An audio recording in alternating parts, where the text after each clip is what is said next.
Hello again, I'm Virgin from the title of this video, and this is my yearly Virgin ad series. So I actually got promoted from a 22-year-old virgin to a 23-year-old virgin 5 days ago, I think. Today's 26, right? Yeah. But I couldn't record a video then because I was sick as fuck. So the last year I just used this video as like a year review kind of thing. I'll just be doing that here again. I made very few videos this year. I went back on a lot of promises that I made. And this just mainly has to do with the fact that I was incredibly busy. Unfortunately, I got this thing called a real job. I've not been enjoying it, but I need it. And I just found it extremely difficult to balance work with work. I decided that I have to focus on one for the time being, and that has to be my real job. The main problem that came with that is that I couldn't make video about my favorite piece of media that released this year, which is Vinland Saga Season 2. And there were so many videos I wanted to make of that, so many episodes that I wanted to talk about, which I couldn't, but I also treaded new territory being the community post tab of YouTube, and I've gotten a lot of positive reception and interactions in general from the community tabs as well. I've been trying to upload all my thoughts about episodes and such frequently over there. I did it firstly with Vinland Saga because I couldn't make videos about Vinland Saga and I really wanted to talk about the episodes. So yeah, at the midpoint of the year when Jujutsu Kaisen came around the corner, I was just like, yeah, fuck it. I have to make videos about this. I can't just not follow my passion just because I got a job to do. Now that I think about it, that's also when I started getting sick frequently. I'm sure the two things are unrelated. Talking about JJK, the condition surrounding JJK has sort of put me at like a near depression state, mainly because of the tweets of Kosuke Kato. He's talking about incredibly dark things, like wanting to die. And the worst thing about this is that there's nothing we can do. Or there is, of course. Don't give the creators any money, and by creators I mean the producers. And now that the Blu-ray for Jujutsu Kaisen is coming out, just download the Blu-ray and codes for free.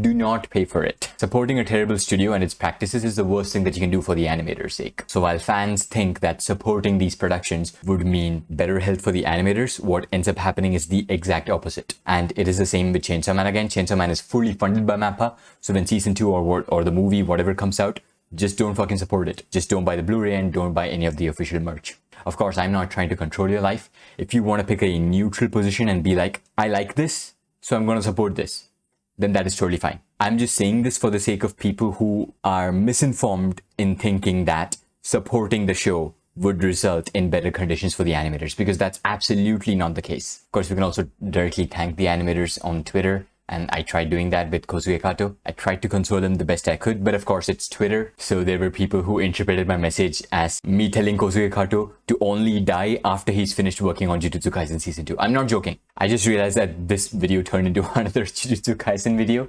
And that kind of checks out because I've made 28 videos this year so far. And 50% of those have been Jujutsu Kaisen videos. Jujutsu Kaisen has been the biggest component of my life this year so far. I know that there are going to be a lot of haters being like, that is so fucking sad. No wonder you're a virgin because all you have is fucking cartoons.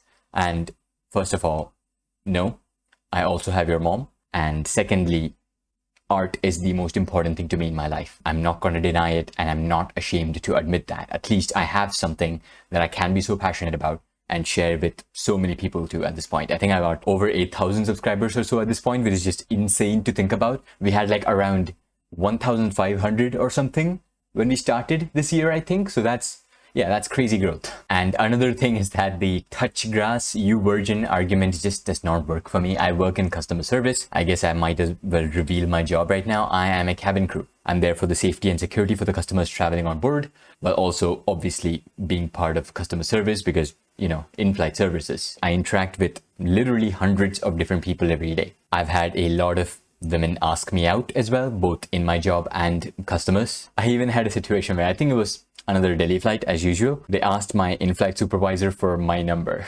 So this virginity component in me is not even related to the fact that I'm an introvert. Believe it or not, I do have a healthy level of self-confidence. It's what I lacked in the past a lot, but over the years I've slowly gained it. It might just be part of being an adult, but it was also a part of self-acceptance because I was so different to every other kid in my high school. I just thought that, yeah, I must be a pretty shitty person to interact with, which is why I don't have friends. And you might be thinking right now that I just have main character syndrome. No, that's not the case. I just have introvert living in India syndrome. And yeah, this is just how it is for us folk. So if I was looking for a romantic partner, I would kind of look for similar qualities in her. She would have to have the same interests as I do. I'm not saying that she has to be a fucking weeb or an otaku, just has to have appreciation of a high level with some form of art, I would just find that attractive. But again, if you live in India, you would realize that those women are incredibly few and far in between.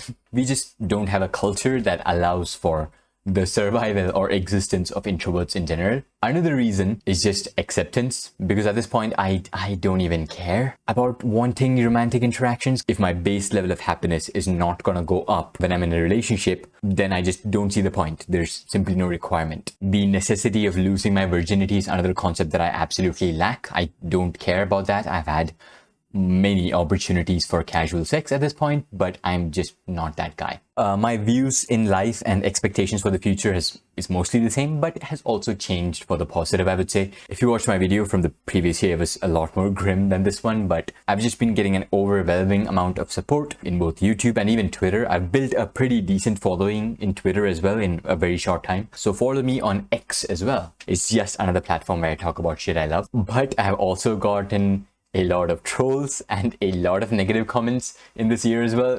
It dwarfs the number of negativity that I got in the previous year. So that's another thing that I've learned to adjust to. Of course, I was always good, I would say, at handling criticism and handling blatant hate as well. But I realized that there's way more nuance in that. Like, for example, some of you might know about this.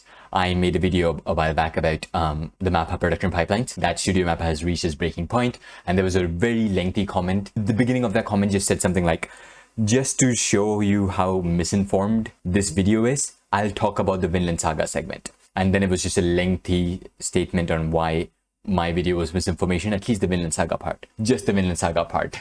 Because I guess that commenter could not point out anything else. But just because it was so well typed, I thought I did something very wrong. That single comment was enough to warp my perception to such a degree that I thought my entire video was bad. But then I slowly realized, hey, just because this guy is using big words doesn't mean that everything he's saying is accurate. Basically, I just read that comment one more time very carefully, and it had a good amount of misinformation as well. Their goal was pretty much to make me feel like shit, make me feel like I've done something entirely wrong. But yes, I apologize for the mistake that I did make in the next video. It's like a eureka moment of something so basic. Yes, I can defend myself. It sounds extremely obvious when I'm just spelling it out, but I hadn't fully realized that until that point. When I realized that is also when I made that a note to my viewers video. Expect to see one such awful video every year at the very least. But other than that, yeah, that's about it. Thanks for the massive support, guys. It really means a lot to me. I'm really glad that I have a platform where I can talk about the things that I love. I would love to make a Patreon as well and attach a Discord to it, but I'm poo-poo brained. All right, I don't know how money works. That's the one thing adult me is still figuring out and trying to learn more about. Maybe at around 10k subs or something, I'll launch a Patreon. I'm never going to put any of my content behind a paywall or anything. I'm just not going to do that. It would just be for the sake of, if you want to show some extra support, which is not even necessary, but hey, might as well give you the option for doing that, because I have no moral issues with accepting some extra help. Yeah, that's about it. Bye-bye.